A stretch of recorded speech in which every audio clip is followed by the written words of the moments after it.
Olá, seja bem-vindo aqui à disciplina prática de microbiologia do Instituto Federal do Sudeste de Minas Gerais, campus Rio Pomba. Hoje nós vamos tratar um pouco a respeito das alterações genotípicas e fenotípicas, né, e seu uso, né, e o seu entendimento para as práticas de microbiologia. Então, de maneira geral, grande parte dos avanços que a gente tem hoje em dia a respeito da microbiologia, ela está relacionada à facilidade de se trabalhar com micro-organismos mutantes. Essas mutações, elas podem acontecer espontaneamente ou podem ser induzidas, tanto por fatores químicos, como por fatores físicos ou mesmo por fatores genéticos. Daí a grande questão a respeito dos mutantes é que os mutantes são capazes de transferir essas alterações para a sua descendência, né, e por isso essas mutações elas se tornam excelentes marcadores genéticos, né, de características que se deseja seguir, né, e avaliar em diferentes condições. O que é bem diferente das alterações fenotípicas que resultam, né, do genótipo com o ambiente, vão variar, né, de acordo com o ambiente, de acordo com a interação do genótipo com o ambiente. Por isso que são muitas vezes modificações reversíveis, temporárias e é, que vão estar relacionadas com um momento específico do ciclo de vida da célula. Então, por isso que as alterações fenotípicas, elas são importantes, mas elas têm uma característica efêmera. Já as mutações, de maneira geral, elas possuem uma modificação genética passada de geração para geração e de alta estabilidade. Então, por isso que a gente tem essa diferenciação importante entre alterações genotípicas e fenotípicas. E o objetivo da aula de hoje é falar um pouco de uma alteração fenotípica muito conhecida, que é a alteração fenotípica de Serratia marcescens, com a produção, né, do seu corante, da sua coloração vermelha, do seu pigmento vermelho, em contrapartida com a obtenção e a avaliação inicial de mutantes morfológicos de penicillium induzido por luz ultravioleta.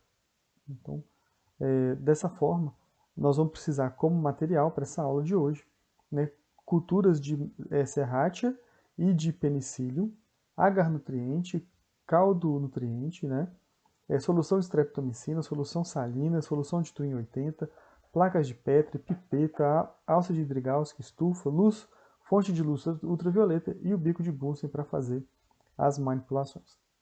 Nós vamos começar falando das alterações fenotípicas e de como a gente pode demonstrar uma alteração fenotípica que existe em Serratia marcescens. A gente pegou aqui para essa prática, a gente pegaria duas culturas de Serratia marcescens, uma cultura que foi cultivada a 25 graus, é exatamente a mesma bactéria, o mesmo genótipo, porém, uma cultivada a 25 graus, que é essa que vocês estão verificando aí, que possui uma coloração vermelha, e uma que possui a coloração branca, que é exatamente a mesma bactéria crescida a 37 graus. O que nós vamos fazer com a alça de inoculação é buscar um pouco de inóculo de cada uma dessas placas de cultura, né, e inocular em uma placa em que a gente vai fazer um risco no meio dessa placa. E a partir desse risco nós vamos pegar metade dessa placa para poder fazer uma estria com Serratia marcescens, que foi cultivada, a vermelha cultivada a 25 graus, e na outra metade da mesma placa nós vamos pegar a Serratia marcescens cultivada a 37 graus, né, que originalmente era branca. Com cada uma dessas placas nós vamos cultivar, nós vamos incubar numa determinada condição. Então nós vamos incubar uma placa em incubadora a 37 graus por 48 horas e a outra placa nós vamos deixar a temperatura ambiente por 48 horas ou até quando começarem a crescer as bactérias, né? Então o que nós vamos observar depois do período de incubação é que para as bactérias cultivadas a 37 graus, independente da origem desse inóculo, elas vão apresentar a coloração branca, a coloração delgada, clara. Né? E para a Serratia marcescens, que foi cultivada a temperatura ambiente, a 25 graus, independente da origem do inóculo, ela vai crescer com bactérias vermelhas, né? Indicando que essa coloração vermelha ela nada mais é do que uma interação do ambiente com a bactéria. Né? Então a gente percebe aqui claramente que a Serratia, ela, né, independente se ela era vermelha ou antes ou não, Se ela for cultivada a 37 graus, ela vai ficar com a coloração branca. Independente se ela era branca anteriormente, se ela for cultivada a 25 graus, ela vai ficar vermelha. Então é uma alteração genotípica, né? Facilmente visualizável, mas é uma alteração genotípica, não está no genoma desse organismo, essa modificação de coloração. Na verdade, a bactéria é a mesma, não existe modificação alguma, existe apenas uma modificação fenotípica. Bom, a gente vai falar um pouco também das alterações genotípicas, né, e como elas podem ser observadas. A gente vai pegar como exemplo aqui o nosso estudo, né, que é uma placa com o fungo do gênero Penicillium. Nós vamos fazer, né, uma raspagem dos conídeos, né, dos esporos desse fungo, em solução de Twin 80, que é uma solução que permite a dispersão desses esporos e a correta manipulação deles em tubo de cultura, né, ou em tubo, em microtubo. E depois que a gente fizer essa solução de conídeo, nós vamos regular a concentração dela para 1.000 ou 2.000 conídeos por 0,1 ml, ou, né, para o nosso esquema aqui, nós podemos fazer essa contagem de 100 a 200 conídeos por 0,1 ml. Nós vamos pegar dessa solução que a gente tem de 100 a 200 por 0,1 ml, nós vamos plaquear 0,1 ml na placa de agar nutriente para contagem, né, e verificação da morfologia dos penicílios, né, selvagens, ou seja, aqueles que não foram submetidos a nenhum agente mutagênico. Então aqui a gente seguiu aqui com a contagem de 100 a 200 por 0,1 ml para poder fazer a contagem de penicílio do tipo selvagem. Ao mesmo tempo, a gente vai pegar a contagem de 1.000 a 2.000 conídeos por 0,1 ml, aqui na seta indicando para baixo, e vamos colocar esses conídeos em uma placa de Petri aberta dentro de uma estufa que apresenta a coloração, a luz ultravioleta. Então nós vamos deixar essa placa contendo os conídeos, placa estéreo contendo os conídeos, na suspensão de conídeos de 1.000 a 2.000 por 0,1 ml, e vamos deixar essa placa aberta numa capela que tem luz ultravioleta. Então a gente vai deixar a capela com a luz ultravioleta, a placa, né, aberta, exposta diretamente à luz ultravioleta por 5 minutos. Depois desse período, nós vamos pegar 0,1 ml dessa placa e vamos 0,1 ml dessa suspensão que foi exposta ao UV e vamos plaquear em meio de cultura também para avaliar como é que vai ser o crescimento e como é que vai ser a modificação nesses organismos, né? Para fazer isso, né, antes de a gente continuar com isso, é importante que a gente saiba que a luz ultravioleta ela vai gerar os dímeros de timina. Esses dímeros de timina, como a gente está vendo aqui, é literalmente o pareamento dos nucleotídeos timina que estão adjacentes na fita de DNA. Quando isso acontece, na hora que for fazer, na hora que esse DNA for ser replicado, no lugar dessas duas timinas vão ser adicionados pela DNA polimerase qualquer outro nucleotídeo que possa ser avaliado ou qualquer outro nucleotídeo de maneira aleatória. Assim, onde a gente tinha anteriormente dois nucleotídeos do tipo timina, nós podemos ter qualquer outro nucleotídeo presente. E dessa forma consolida-se a mutação, né, para as próximas gerações, né, porque a cada vez que ela replicar, essa mutação vai ser perpetrada e mantida ao longo, né, das gerações. A grande questão é que existe um mecanismo de defesa contra a luz ultravioleta. Né? E qual que é esse mecanismo de defesa? Esse mecanismo de defesa é um mecanismo de defesa da própria, de uma exonuclease, de uma endonuclease, que cliva o DNA e uma exonuclease remove o DNA ramificado.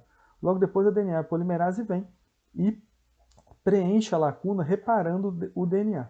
No entanto, é importante destacar que, a depender do grau de exposição do DNA à luz ultravioleta, esse mecanismo que nós estamos mostrando aqui agora de correção de falhas, ele não existe, ele deixa de existir.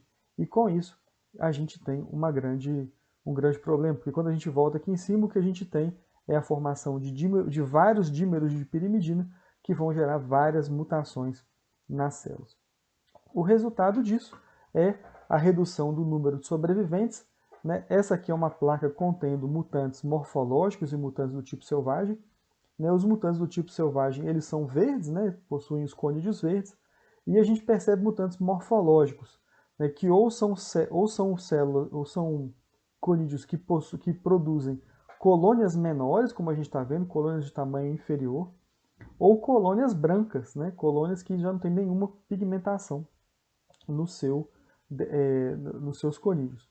E o que a gente observa é a hereditariedade dessas modificações observadas. Então, os fungos que apresentam crescimento reduzido, se a gente replicar ele para outra placa, independente do meio de cultura, ele vai continuar apresentando um crescimento reduzido.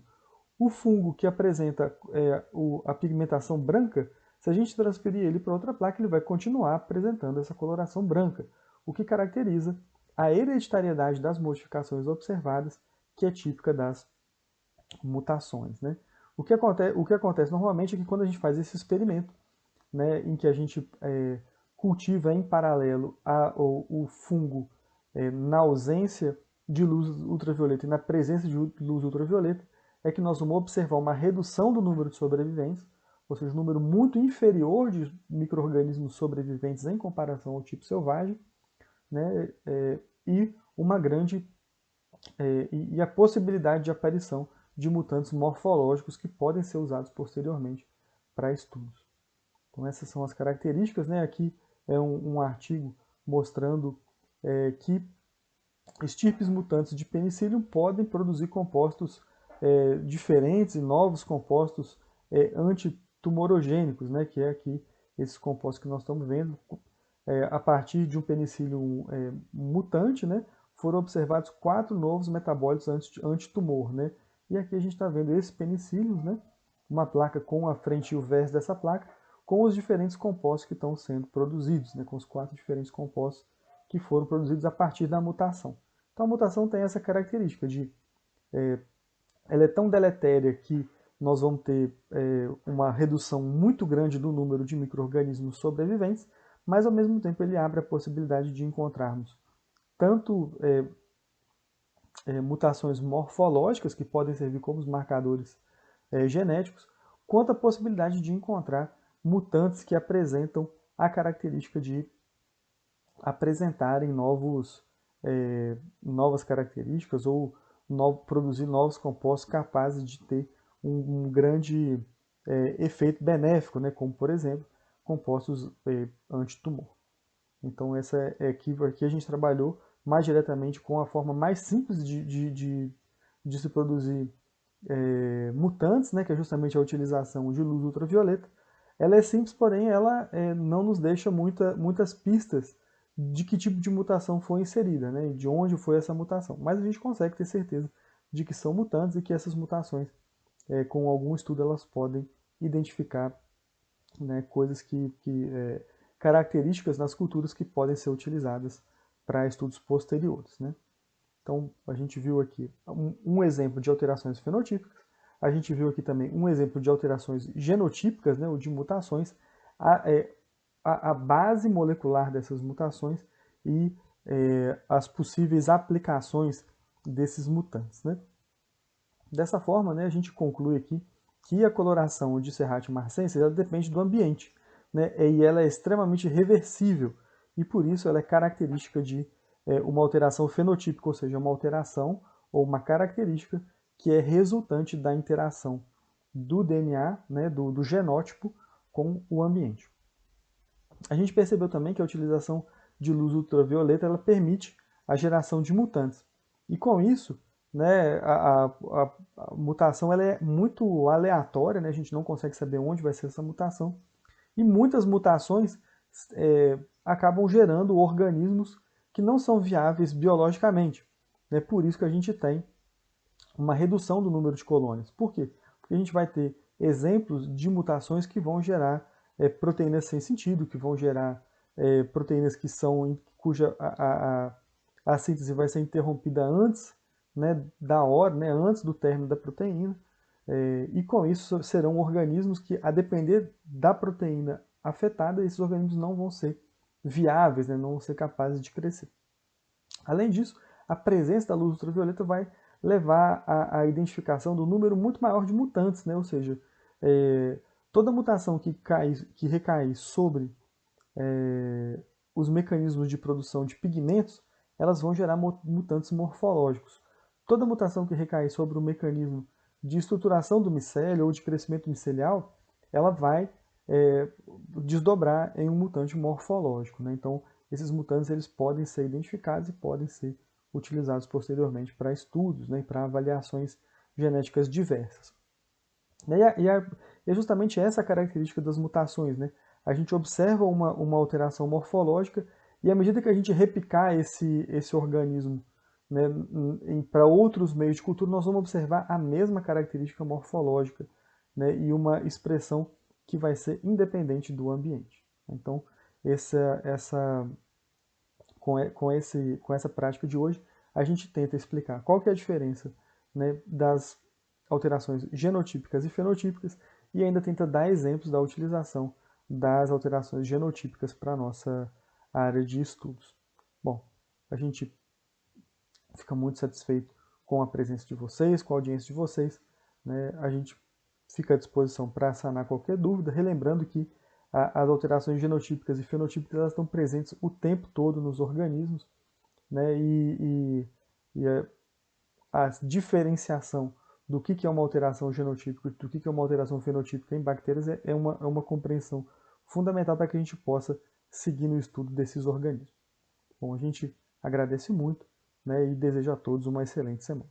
Um forte abraço a todos.